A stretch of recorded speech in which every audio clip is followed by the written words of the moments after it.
Marketingleiter stehen weiterhin unter massivem Budgetdruck und gleichzeitig explodieren die Erwartungen durch KI. In dieser Folge sehen wir uns deshalb an, welche Trends im B2B-Marketing wirklich über Relevanz, Aufmerksamkeit und Impact entscheiden. Wenn du dein Budget für 2026 klar priorisieren willst, bekommst du hier die konkreten Leitplanken dafür. Viel Spaß! Nummer 1. Entfalte das Potenzial von KI im Marketing. Wer KI als ChatGPT-Spielereien sieht, verschenkt Potenzial. Warum ist das wichtig? KI verändert die gesamte Marketinglandschaft grundlegend. Von der Content-Erstellung über Customer Journeys bis hin zu Analysen. Gleichzeitig ist der Budgetdruck real. Unternehmen wollen Wachstum, auch wenn die Marketingbudgets je nach Branche stagnieren oder sogar sinken. Mit KI kommt auch die Erwartung, dass man mit den gleichen Mitteln deutlich viel mehr erreicht. 2025 fließen dabei 61% des Marketingbudgets in digitale Kanäle. Offline ist aber alles andere als tot. Gerade im B2B-Bereich sind Events nach wie vor ein großer und wichtiger Budgetposten. Generell glaube ich ja persönlich, dass in einer KI-Welt der menschliche Kontakt eher wichtiger wird. Das Problem: viele B2B-Unternehmen tun sich wahnsinnig schwer damit, KI im Unternehmen zu integrieren. Und mit integrieren meine ich, KI auf Prozesse anzuwenden, wo wirklich ein Wert daraus entsteht. Einerseits, weil es die eine große, tolle, unternehmensweite KI-Strategie gar nicht gibt. Es geht immer um konkrete, differenzierte Anwendungsfälle. Und andererseits, weil zentrale Top-Down-Ansätze Fortschritt lähmen, während Wettbewerber im Marketing bereits schneller, personalisierter, skalierbarer arbeiten. KI ist, und das ist mir ganz wichtig, auch wenn das eine kontroverse Meinung ist, KI ist nicht in allen Bereichen ein Gamechanger, aber dort, wo Workflows oder vielleicht auch manchmal Agenten passen, liefert sie außergewöhnliche Ergebnisse. Was ist das Ziel? Das Ziel muss es sein, eine skalierbare, KI-gestützte Marketing-Engine aufzubauen, die auch bei stagnierenden Budgets mehr Output und mehr Business-Impact liefert. KI muss endlich raus aus der Experimentierecke, aber auch aus dem KI-Schwarzmarkt.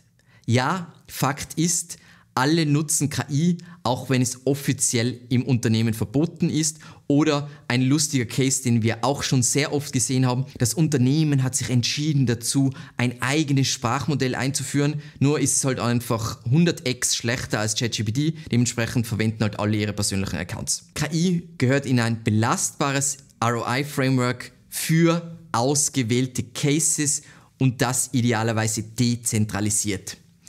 Wichtig ist es dabei, die richtige Balance zu finden zwischen menschlicher Strategie und Kreativität und KI-Automatisierung.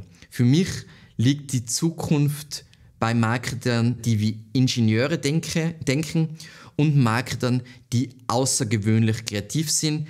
Alles in der Mitte wird es früher oder später aus meiner Sicht schwieriger haben, auf jeden Fall als jetzt. Wie erreiche ich dieses Ziel? Nummer 1. ROI-Framework aufsetzen. Definiere lukrative Anwendungsfälle bzw. Anwendungsfälle mit hohem Potenzial. Entwickle ein Modell, wie deren Erfolg messbar wird.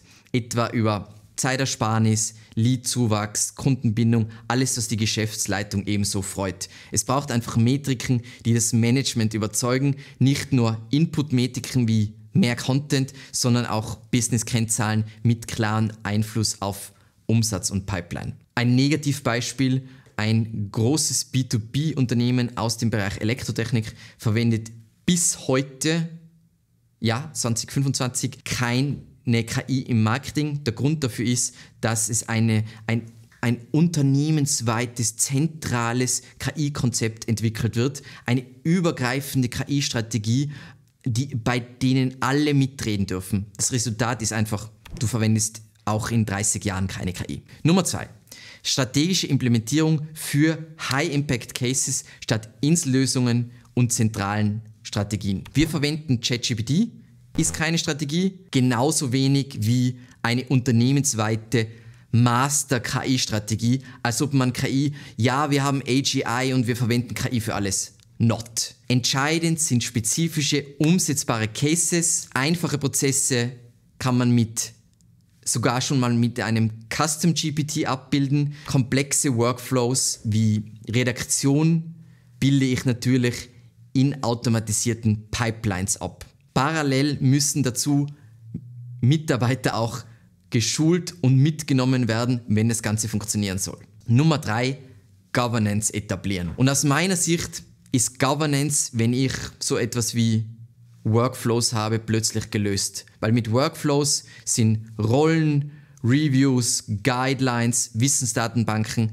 abgedeckt. KI-Output ist automatisch, marktkonform, compliant und wiederholbar. Aber wenn Leute irgendwie ChatGPT verwenden, ja, dann wird es natürlich schwierig. Nummer 4, Balance sichern. Und in meinem Kopf ist es so, KI schafft Geschwindigkeit und Kapazitäten und Menschen liefern Kontext, Kreativität, Differenzierung. Das Ziel ist einfach für mich mit KI Ressourcen freizuspielen für Positionierung, Thought Leadership und mutige Ideen. Wenn KI uns also mehr Output bei gleichen Budgets ermöglicht, stellt sich die nächste Frage, wofür nutzen wir die frei werdende Zeit? Und genau hier entscheidet sich, ob Marken austauschbar wirken oder wirklich differenzieren. Marketer müssen ihre Zeit dort investieren, wo sie am wertvollsten ist. Warum ist das wichtig? Übrigens, dieses Thema hatte ich vor einem Jahr bei einem großen Vortrag und im Publikum saßen primär Umsetzer und die waren nicht begeistert von dem, was ich ihnen erzählt habe. Generative KI hat die Contentproduktion massiv beschleunigt. Aus unserer Erfahrung lassen sich je nach Format bis zu 3-mal mehr Inhalte bei gleicher Qualität erstellen. Mit KI-Agenten, die eigenständig Aufgaben erledigen, verschiebt sich der Fokus der Menschen noch stärker weg von der Produktion hin zu Strategie und Produktivität. Das Problem: KI kann Marken sehr schnell austauschbar machen. Menschen bauen Beziehungen zu Menschen auf. Wenn anonyme Marken ohne Gesicht ihren Content dann auch noch mit KI erstellen lassen, egal was für Plattform, sei es auf der Webseite, auf Social, was auch immer, verlieren sie Schritt für Schritt komplett die Verbindung zur Zielgruppe. Und am Ende, und das dürfen wir nicht vergessen, geht es um eine einzige Währung: Aufmerksamkeit. In einer Welt voller KI-Content stellt sich die Frage, wer bekommt sie? Und ich glaube, die Antwort ist relativ einfach. Was ist dementsprechend unser Ziel? Marketingteams sollen natürlich durch Workflows, KI-Agenten entlastet werden, um ihre Zeit in menschliche Differenzierung investieren zu können. KI ist dabei ein Co-Pilot, nicht Creator. Was ich damit meine? Im Folgenden. Personalisierte Erlebnisse sind jetzt einfach Pflicht, weil generischer Content in der Masse komplett untergeht. Jeder kann unendlich schnell, unendlich viel Content umsetzen, wenn er oder sie die nötigen Workflows hat. KI öffnet einfach hier neue Möglichkeiten. Jetzt zum Beispiel im B2B-Marketing-Kontext, im Account-Based Marketing kann ich super schnell individuelle Microsites oder Hubs pro Zielunternehmen bauen. Es lassen sich so also hyperrelevante, datenbasierte Erlebnisse bauen. Und abseits der Webseite gilt Creator First statt Brand First. Ich mag hier einen Gedanken, auf den mich Kieran Flanagan gebracht hat. Kieran Flanagan ist der CMO von HubSpot. Und zwar Kanäle wie YouTube, Podcasts, unabhängig von der Plattform, Substack, LinkedIn, belohnen Persönlichkeiten stärker als anonyme Unternehmensmarken. Und das ist, was man in dieser KI-Welt nicht vergessen darf. Man hat diese, sagen wir mal, distanzierte Marke und dann auch noch KI-Content. Irgendwo muss der menschliche Kontakt stattfinden. Darum geht es im Späteren auch, wie essentiell Sales in Zukunft wird. Wie erreiche ich dieses Ziel? Standard-Content vollautomatisieren. Und vollautomatisieren heißt nicht 100%, aber fast 100%.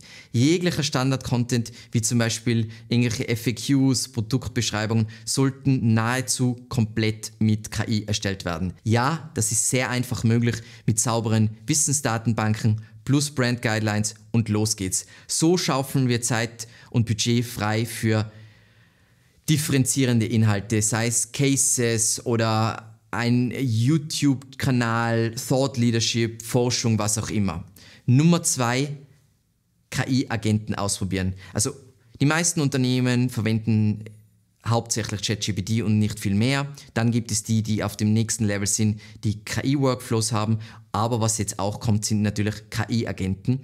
Und die sollte man ausprobieren. Teste erste KI-Agentenlösungen für einfache Marketingaufgaben. Statt den Hype zu beobachten und dann FOMO zu leiden und zu denken, oh mein Gott, die Welt dreht sich schnell und oh mein Gott, ich komme nicht mit, sammelt man so Erfahrung aus erster Hand. Und dann wird man sehen, dass KI-Agenten aktuell noch mehr Mythos als irgendwas sind. Aber du musst das für deinen Fall selbst sehen.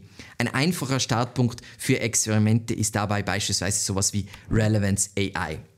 Human in the Loop sicherstellen. Was hier eben häufig falsch gemacht wird, aus meiner persönlichen Meinung, ist, dass nur am Ende geprüft wird. Wir bauen all unsere KI-Workflows, egal für Content oder andere Zwecke, immer so, dass Zwischenschritte eingebaut sind, damit einfach das, wo ein Mensch gut ist, nämlich in gute Entscheidungen zu treffen, also wenn es ein Experte ist, logischerweise, das mit einfließen lässt. Weil es lustig ist, mit minimalen Aufwand durch einen Menschen kann so der Output durch KI wirklich erheblich verbessert werden. Nummer 4, Kreativität neu denken. Wie bereits zuvor erwähnt, wird es aus meiner Sicht einfach Marketer brauchen, die wie Ingenieure denken und diese Workflows bauen, die Potenziale sehen und die auch warten und auch die KI-Agenten pipapo. Und dann braucht es Marketer, die außergewöhnlich kreativ sind und natürlich Marketer, die Experten für bestimmte Szenarien sind. Genau da lauert die nächste große Verschiebung. Selbst die kreativsten Inhalte bringen nichts, wenn sie in den neuen Informationssystemen nicht auftauchen. Buyer Journey wandert nämlich in Chatbots und KI-Suchmaschinen. Drittens, Buyer Journey verschiebt sich in Chatbots und KI-Suchmaschinen. Warum ist das wichtig? Laut Gartner starten bis 2027 95% der B2B-Kaufreisen in einem Sprachmodell. Auch eine aktuelle Forrester-Studie aus Ende 2024 zeigt, schon damals nannten 89% der B2B-Käufer generative KI als eine ihrer wichtigsten Quellen in jeder Kaufphase. Heute ist es circa so, dass 80% der Buyer Journeys bei Google starten. Genau aus diesem Grund, eben wegen diesen Entwicklungen, baut sich Google gerade selbst zu einem Chatbot um. Im ersten Schritt haben wir Ende März die AI-Overviews bekommen, was ein Zwischenschritt für Google ist. Und den nächsten Schritt sehen wir schon in den USA und UK, und zwar den AI-Mode, ein ChatGPT-ähnliches Interface auf der Google-Suche. Wer also als B2B-Marke in Chatbots und KI-Suchmaschinen entlang der Buyer Journey nicht vorkommt, wird es in Zukunft sehr, sehr schwer haben. Was ist dementsprechend das Ziel? B2B-Unternehmen, und zwar vor allem B2B-Unternehmen, müssen sicherstellen, dass ihre Marke, ihre Inhalte, ihre Produkte in KI-Systemen wie ChatGPT, Perplexity, Copilot etc. sichtbar sind. Um es gleich konkret als verwendbaren KPI vielleicht zu formulieren: Erhöhe deinen Share of Voice in Chatbots und KI-Suchmaschinen entlang deiner Buyer Journey oder deinen Buyer Journeys. Wie erreiche ich dieses Ziel? Journey in Prompts abbilden. Der allererste Schritt muss sein, dass ich als Marketing mit Sales spreche und gemeinsam eine Abbildung der Journey meiner Zielgruppen in Form von Prompts erarbeite. Darauf basierend kann ich determinieren, wie groß mal entlang dieser Journey meine KI sichtbar ist. Zum Beispiel in einem Tool wie PKI. Content-Lücken schließen. Jetzt siehst du ja deinen Status quo und verstehst, was in deiner Nische typischerweise zitiert wird. Mit diesem Wissen wollen wir auf und abseits unserer Webseite Lücken in der Buyer Journey schließen. Das heißt, wir müssen die passenden Formate und Inhalte einmal auf unserer Website publizieren, aber wir dürfen auch nicht vernachlässigen, was im Web rund um unsere Marke passiert. Ein konkretes Beispiel. Es kann sein, dass ich meine Buyer Journey unglaublich gut auf meiner Webseite abdecke, aber entlang meiner Kundenreise werden sehr oft Vergleichsportale zitiert. Wir haben genauso einen Fall bei einem großen B2B SaaS-Klienten von uns, dessen Performance in generativen Suchumfeldern und auch eben bezüglich Umsatz über KI, dafür ist es wichtig, dass sie hoch in diesen Vergleichsportalen gelistet sind. Der Weg dorthin ist prinzipiell trivial. Man muss mal in die Liste rein mit der richtigen Positionierung, dann muss man Bewertungen sammeln und schließlich vielleicht noch eine bezahlte Promotion draufsetzen, damit man möglichst weit oben ist, weil meistens werden ja nur die Top, was auch immer, zitiert. Und das sind alles Minischritte. Das war ein Mini-Beispiel in einer größeren Geostrategie, aber darauf wird es extrem ankommen. Nummer 3, Content neu strukturieren. Gleichzeitig müssen alle Inhalte, die gefunden werden sollen, so strukturiert werden, dass Antworten einfach von Chatbots extrahiert werden können. Wir sehen ja aktuell, vielleicht als spannender Satz, wir sehen aktuell die Transformation von Seiten zu Antworten zu Handlungen. Für einen Deep Dive empfehle ich dir übrigens diese Folge. Wenn also Entscheidungen schon früh in KI-Systemen vorbereitet werden, kommt es auf die Qualität der späteren Kaufreise an. Und da zeigt sich, ein reiner Self-Service-Prozess reicht nicht aus. Ohne Sales sinkt die Dealqualität. Eine Kombination aus Self-Service und Sales steigert die Dealqualität. Warum ist das wichtig? Geniale Statistik. 75% der B2B-Käufer, und ich gehöre auch dazu, wünschen sich einen vertriebsfreien Kaufprozess. Aber jetzt wird es spannend. Reine Self-Service-Käufe führen 1,65 Mal häufiger zu Kaufreue oder Buyer's Remorse, was man öfter hört. Käufer, die eine durchmischte Kundenreise durchlaufen, sind 1,8 Mal wahrscheinlicher, einen hochwertigen Deal abzuschließen. Was ist das Ziel im Marketing bei einem B2B-Unternehmen? Einerseits müssen wir die Käuferautonomie respektieren, aber gleichzeitig sicherstellen, dass die Entscheidungen fundiert und für den Käufer wertstiftend sind. Wir müssen den Kaufprozess so gestalten, dass Käufer das Beste aus beiden Welten bekommen, nämlich Self-Service für Effizienz und Unabhängigkeit und Sales für zusätzlichen individuellen Kontext, Sicherheit, das richtige Framing und maßgeschneiderte Unterstützung. Wie erreiche ich dieses Ziel? Nummer 1, digitale Self-Service-Tools entwickeln. Darüber haben wir eine unglaublich spannende Folge vor einigen Monaten gemacht, nämlich rund um No-Code-Tools.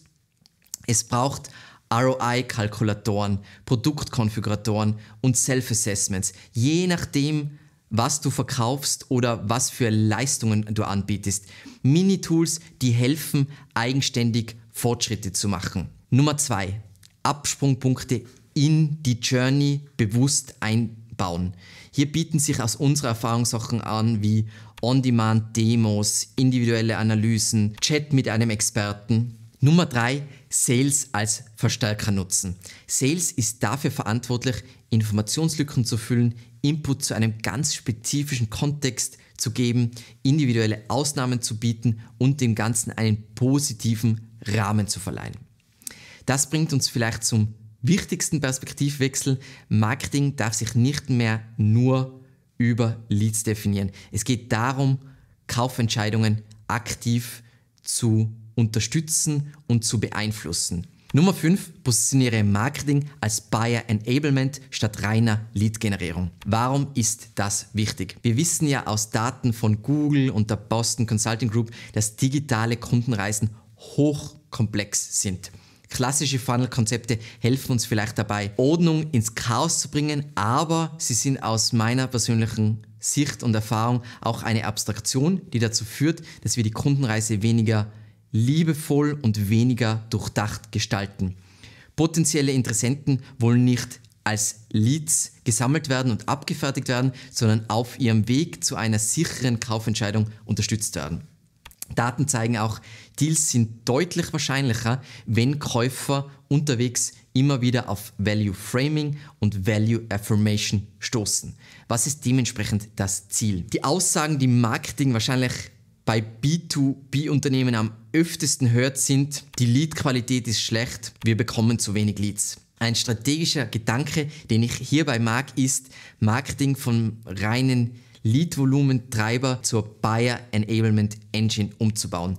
Dabei ist natürlich essentiell, dass Marketing und Sales eng zusammenarbeiten und diesen Prozess Hand in Hand gestalten. Besonders in Kombination mit generativen Engines wird dieser Austausch unvorstellbar wertvoll sein, weil es geht alles um kontextreiche Konversationen, sehr klaren Intent, und hier müssen einfach Marketing und Sales ineinander greifen. Wie erreiche ich dieses Ziel jetzt konkret? Nummer 1, Content als Entscheidungsasset designen. Prinzipiell ist durch generative KI ein großer Teil von generischem Top-of-the-Funnel-Content tot. Man wird dadurch keine Klicks mehr kriegen, man wird dadurch keinen Einfluss gewinnen.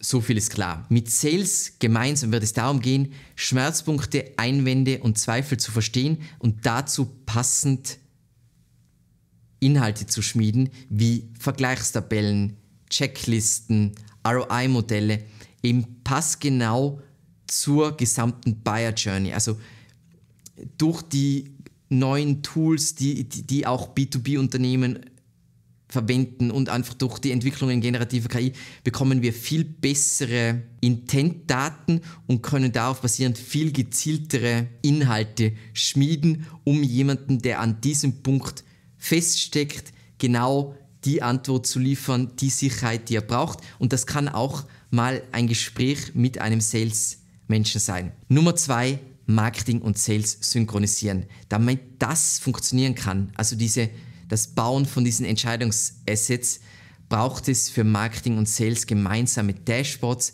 mit Intent-Daten und Customer Journey Insights, weil sonst kann das nicht funktionieren. 2026 gewinnt nicht, wer am meisten Content produziert, sondern wer KI sinnvoll für die richtigen Cases integriert, eine klare Buyer Enablement Strategie fährt und die Buyer Journey wirklich versteht. Sichtbarkeit in Chatbots und KI-Suchmaschinen wird dabei genauso entscheidend sein wie die richtige Balance aus Self-Service und Sales.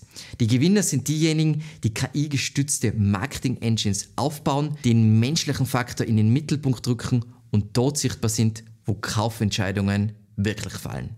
Vielen Dank fürs Zusehen und bis zum nächsten Mal. Ciao.